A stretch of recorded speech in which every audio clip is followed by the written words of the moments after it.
আমাদেরকে এইবারে সঠিকভাবে সিদ্ধান্ত নিতে হবে। বাংলাদেশের রাজনৈতিক দলের পক্ষে, বাংলাদেশের পক্ষের শক্তির পক্ষে, মুক্তিযুদ্ধের পক্ষের শক্তির পক্ষে আগামী 12ই ফেব্রুয়ারির জাতীয় সংসদ নির্বাচন এদেশের ইতিহাসে সবচাইতে গুরুত্বপূর্ণ নির্বাচন। এই নির্বাচনে আপনাদের রায়ের মধ্য দিয়ে বাংলাদেশে গণতন্ত্রের শক্তিশালী ভিত্তি রচিত হবে। একটি বৈষম্যহীন সমাজ ব্যবস্থার জন্য গণতান্ত্রিক, সত্যিকারের গণতান্ত্রিক সরকার ব্যবস্থা এবং রাষ্ট্র ব্যবস্থার জন্য আমাদের সন্তানরা রক্ত দিয়েছে, শহীদ হয়েছে, ছাত্র গণ অভ্যুত্থান সংগঠিত হয়েছে, আমরা মুক্ত হয়েছি, এদেশে গণতন্ত্র মুক্ত হয়েছে, অবরুদ্ধ কারারুদ্ধ গণতন্ত্র মুক্ত হয়েছে। ওয়ালটন বিএলডিসি ফ্যান খরচ বাঁচে 65% পর্যন্ত। ওয়ালটন বিএলডিসি ফ্যান ছড়ায় স্বস্তির সবুজ হাওয়া। তাই এই গণতন্ত্র যাতে ভবিষ্যতে আর কোনোদিন হুমকির মুখে না পড়ে, আমাদের ভোটাধিকার আদায়ের জন্য যাতে আর কোনোদিন রক্ত না দিতে হয়, সেজন্য আমাদেরকে এইবারে সঠিকভাবে সিদ্ধান্ত নিতে হবে।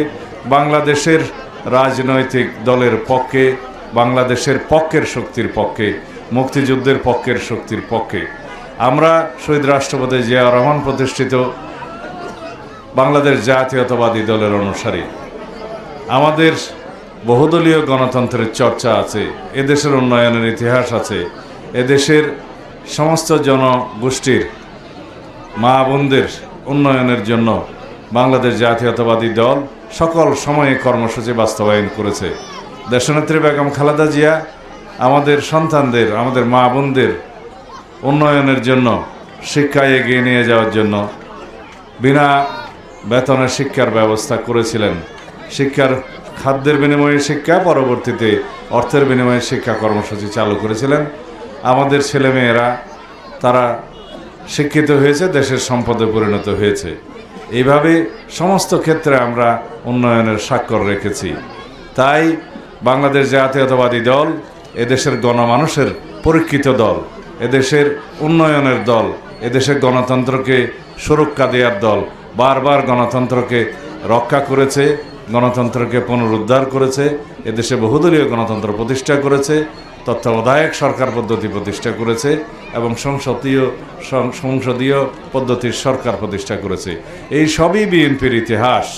সুতরাং আমরা ধানের শীষের পক্ষে থাকি, বিএনপির পক্ষে থাকি।